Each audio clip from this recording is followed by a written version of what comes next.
Good morning, students. അടുത്തായിട്ട് നമ്മൾ മൂന്നാമത്തെ മൊഡ്യൂൾ റിലേഷൻസ് ആൻഡ് ഫങ്ഷൻസ് ആണ്. ആ മൊഡ്യൂളിൽ അടങ്ങിയിരിക്കുന്ന കണ്ടന്റ്സ് എന്തൊക്കെ ആദ്യം നോക്കാം. നമുക്ക് അതിന്റെ സിലബസ് പറയുന്നത് ഇങ്ങനെയാണ്.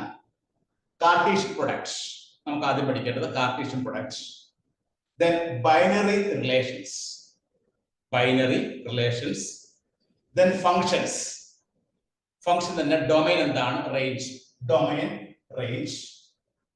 one to one function, image restriction, properties of relations, reachability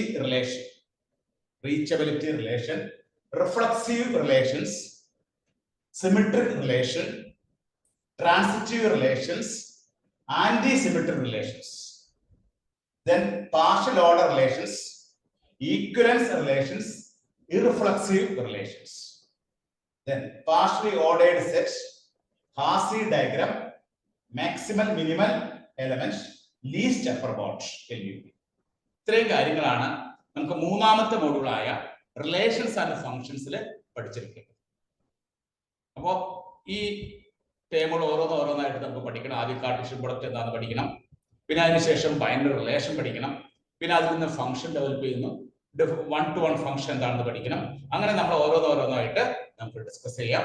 അപ്പൊ ഈ ഒരു വീഡിയോയിൽ ഞാൻ ഈ മൊഡ്യൂളിന്റെ സിലബസ് അല്ലെങ്കിൽ കണ്ടന്റ്സ് ആണ് ഞാൻ ഇതിവിടെ ക്ലിയർ ആക്കുന്നത്. നിങ്ങൾ അത് എഴുതിയെടുക്കാം.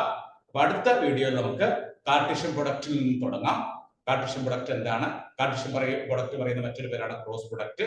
എങ്ങനെയാണ് നമുക്ക് എയും ബിയും തന്നു കഴിഞ്ഞാൽ ക്രോസ് പ്രൊഡക്റ്റ് കാണുന്നത് എങ്ങനെയാണ്, അതിൽ നിന്ന് എങ്ങനെ റിലേഷൻ ഉണ്ടാവുന്നു, അതിൽ നിന്ന് എങ്ങനെ ഫംഗ്ഷൻ ഉണ്ടാവുന്നു, അങ്ങനെ 1 by 1 ആയിട്ട് നമുക്ക് ഓരോന്ന് പഠിക്കാം. അപ്പൊ ഈ വീഡിയോയിൽ നിങ്ങൾ ചെയ്യേണ്ടത്, നിങ്ങളുടെ ബുക്കില് നിങ്ങൾ സിലബസ് എഴുതിയെടുക്കാം. മോഡ്യൂൾ നമ്പർ 3 റിലേഷൻസ് ആൻഡ് ഫംഗ്ഷൻസിലെ സിലബസ് നിങ്ങൾ എഴുതി വെക്കുക.